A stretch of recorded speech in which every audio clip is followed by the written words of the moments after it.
Hello.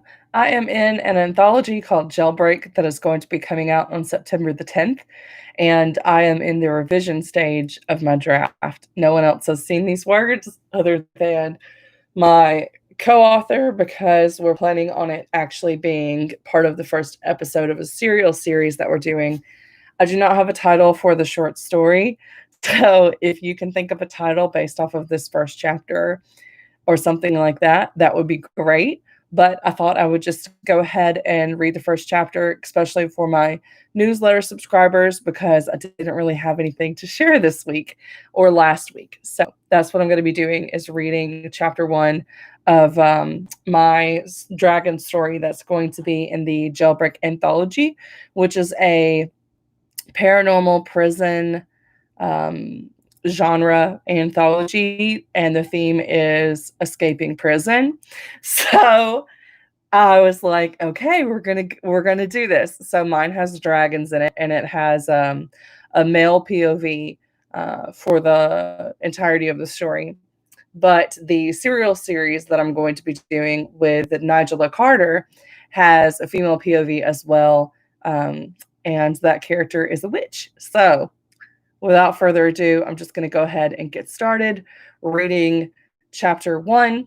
However, if you would like to have me screen share to where you can see the words as I read them, if you think that will be helpful, then let me know in the comments below right now, since I am doing this live. Um, Otherwise, I guess I'll just read it and you can see my face. So I'll give a moment just in case there's like a lag. But I am going to go ahead and pop up.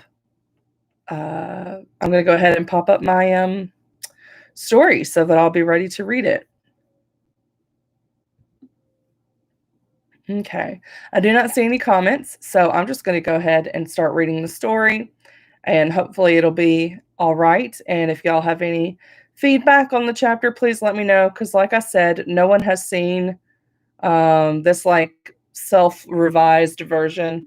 Uh, it wasn't even meant to be that my co-author for the series as a whole saw any of this. It just so happens that we share a Google Docs folder, and I had it in there.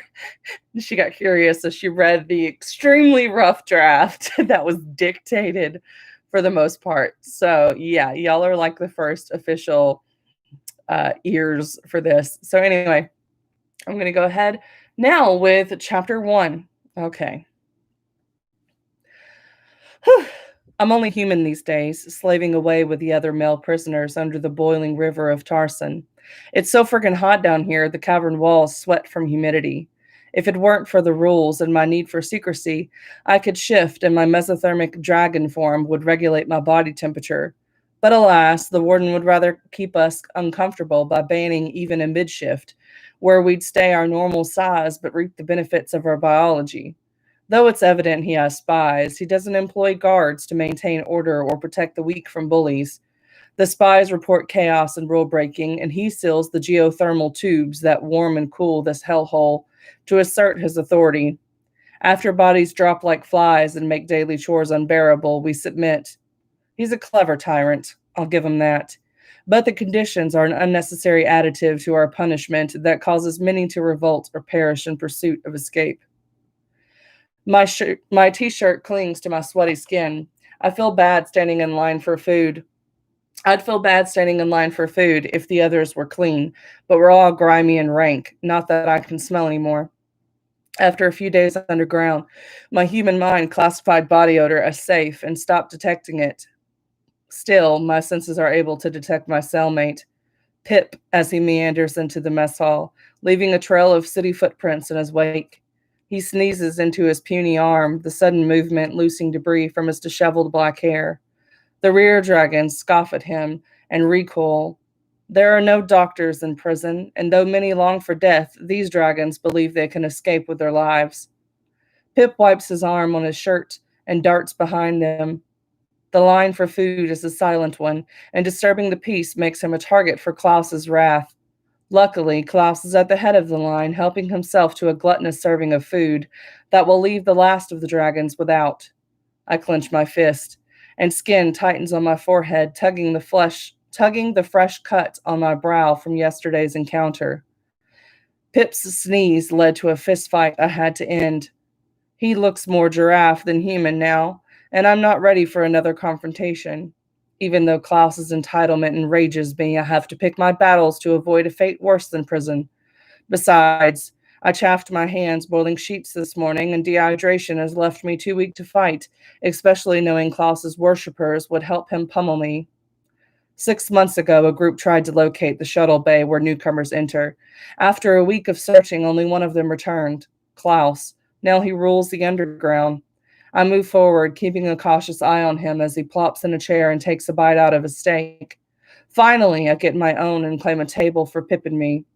Waiting for Pip to join, I dull my senses until there's only a slight hum and imagine the food I want to eat before shoving it into my mouth.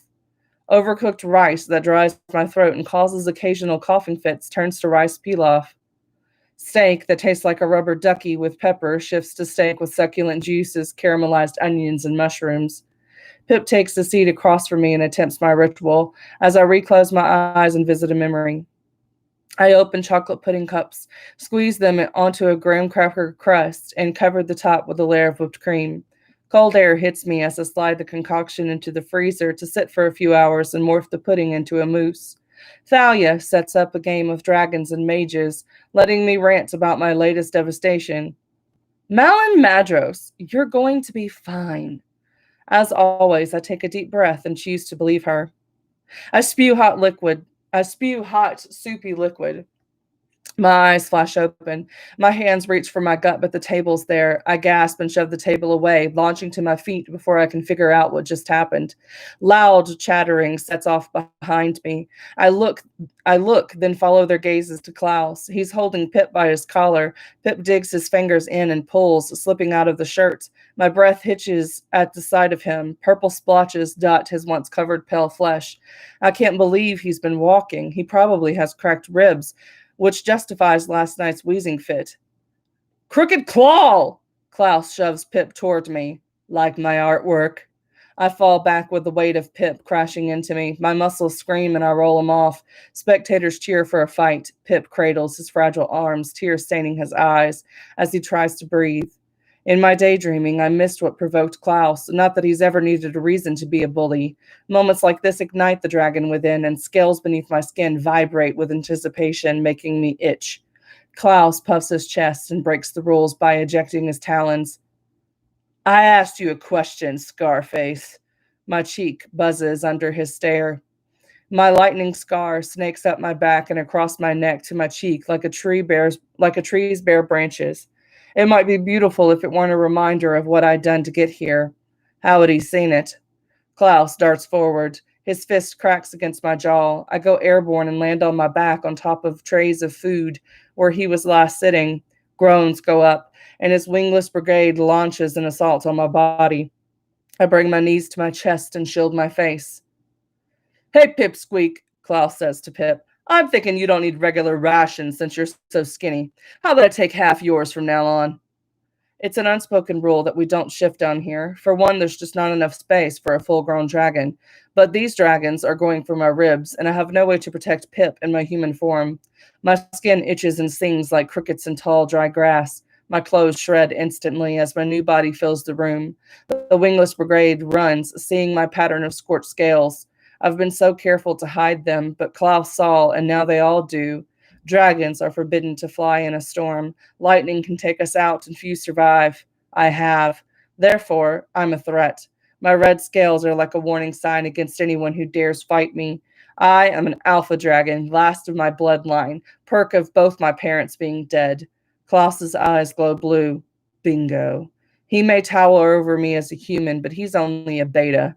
Wind stirs around him as he transforms. I'm taller and wider, but he's still a beast. I puff smoke into his face, a sign of aggression and a warning that he should back down before this gets ugly and the next puff is fire. He scrapes his foot against the stone floor like a horse before a race. I crouch, making myself as wide as possible and fan out my wings until they touch the walls and ceiling. I'm too big for this space. I can't flap. The room is too small. I bare my teeth.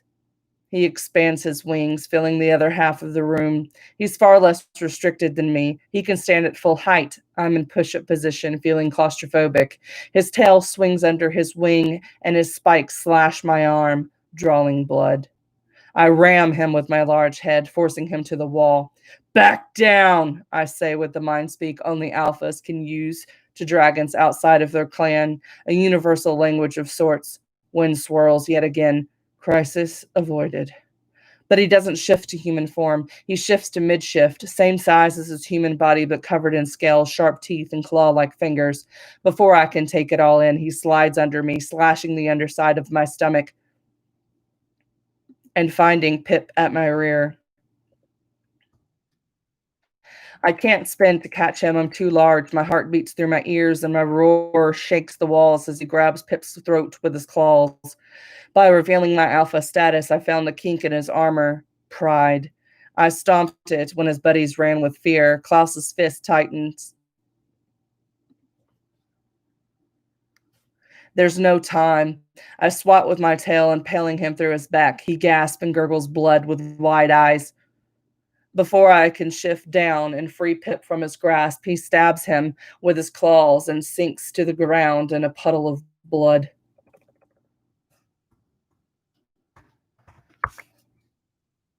Mid-shifted, I run to Pip, my arm and stomach bleeding. I rip his shirt open and cover the gushing hole, filling with blood. Still so incredibly warm. There's no use. He's not breathing. All my strength is siphoned to heal my wounds. Time is running out. I lay Pip in my lap and close his jaw. I doubt inmates get a proper funeral. Topside.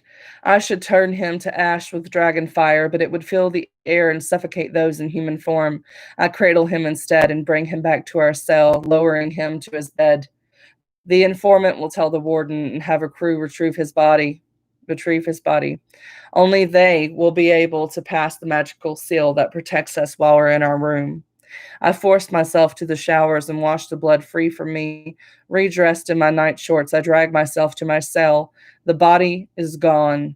I lay on my bed and shift to human, crashing the second I do. All right, so there's chapter 1. What do you think?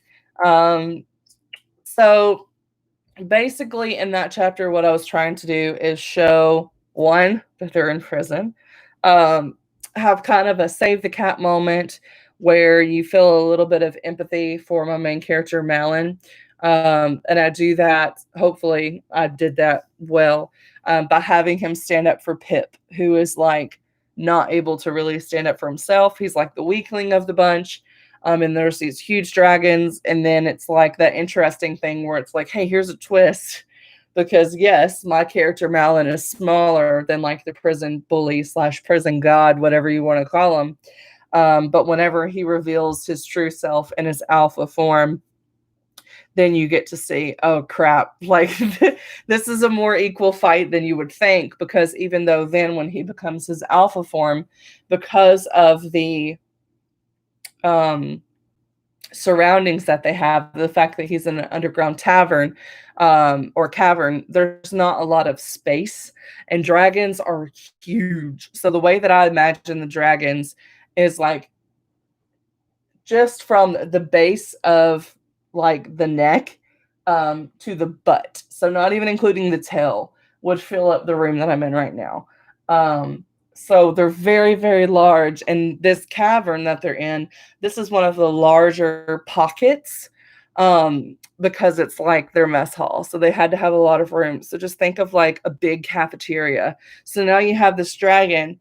He's so big. He can't flap his wings to try to fly in there because there's not a lot of height to the ceiling. But the beta dragon is smaller. So the beta dragon can be able to maneuver a little bit more because the beta dragon doesn't take up a much space.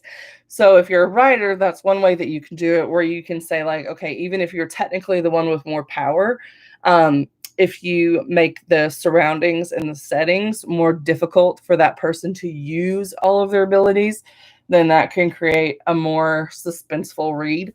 Hopefully it was suspenseful. It was interesting because So I hadn't looked over it again until I went to go revise it.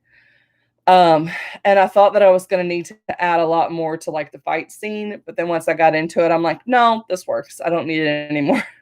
But if you think I need more, let me know. But that was just kinda like, I clean it up after I do my first draft.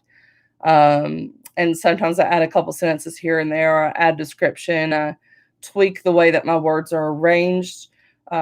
Sometimes word order changes when I read out loud, because if I read out loud and I naturally say it in a certain order, then I will change it in my draft to say it in that same order, because if I do that, then the reader might also do that, or their brain automatically fills in the next word, or when they see it, they reverse the order in their head because it's closer to natural speech. So when I stopped a few times to change things in this, um, that's what I was doing, is I was switching the word orders to match. So for instance, I had the sentence, "He gasped and gurgles blood with eyes wide." Um, and I changed that to "with wide eyes," because that's the way that I naturally wanted to read it. But yeah, let me know if you have any questions or any feedback. I would love to know. I would also like to know, like, okay, so this is first person, so I can't just sit there and describe what Malin looks like, because Malin is not thinking what he looks like. And you're not seeing it through other eyes. So I don't know that I don't really have a lot of descriptions for what Malin looks like. I know what he looks like, and the only thing I feel like you kind of get revealed during this, um, there's a hint that he has long hair, because he doesn't understand how Klaus could see his scar, that kind of drifts over to his cheek because he covers it with his hair. And he is bigger than Pip, so he's not puny. But he is smaller than Klaus, because Klaus is like stout but also tall, so he's like a burly dude. Um, so yeah, I don't know if I need to add in some more descriptions there, or if in, because see, the other thing is with an action scene, you're really not going to be focusing on what the person looks like. You're going to be focusing on the action of the scene. And you do kind of get an idea of his dragon form in chapter 1, but the human form not so much. So what I might do is uh in chapter 2, I might try to work in some physical descriptions for his human form. But the thing is like, I don't know, it doesn't really matter what he looks like. And it's gonna be on one of the book covers, so you'll know. But basically, he has like brown hair that's like chin length, but it's gonna get shaved off. So basically, his appearance is gonna change by the time chapter like 4 or 5 comes around. So he's not even gonna look the same. So I don't really want to cement a particular look to the reader, because it is going to change within the story. And this is kind of like a prequel story. So this is like the lead up to the series. But anyway, that's what I have. Let me know what your thoughts are. Let me know if you would like for me to read chapter 2 at some point. I had already revised chapter 2, but if you offer me any feedback, um, then I might wind up adding on to chapter 2. I felt like even though I'd revised chapter 2, it was still kind of mostly dialogue. So maybe that would be a good opportunity to have him like go in the restroom or change or something while he's having this mind speak conversation with this other person. That's the other thing I tried to do in the first chapter, is I hinted at how he got into the prison, but you don't quite know. So all you really know is that they're not supposed to go out and fly in storms. Um, and he says that he did do something. So you know that he's guilty of whatever his crime is, but I don't tell you what it is, but you will find out. So anyway, yeah, let me know. I would love some feedback on that, because like I said, no one's really seen it. And I have to send this over to my editor on the 17th, so I don't have a lot of time. There's 5 chapters total, so I might read them all on here, when I get a chapter revised so that I can get some feedback before I send to my editor. So yeah, just let me know what you want me to do. And that's really all I have. I just wanted to read that.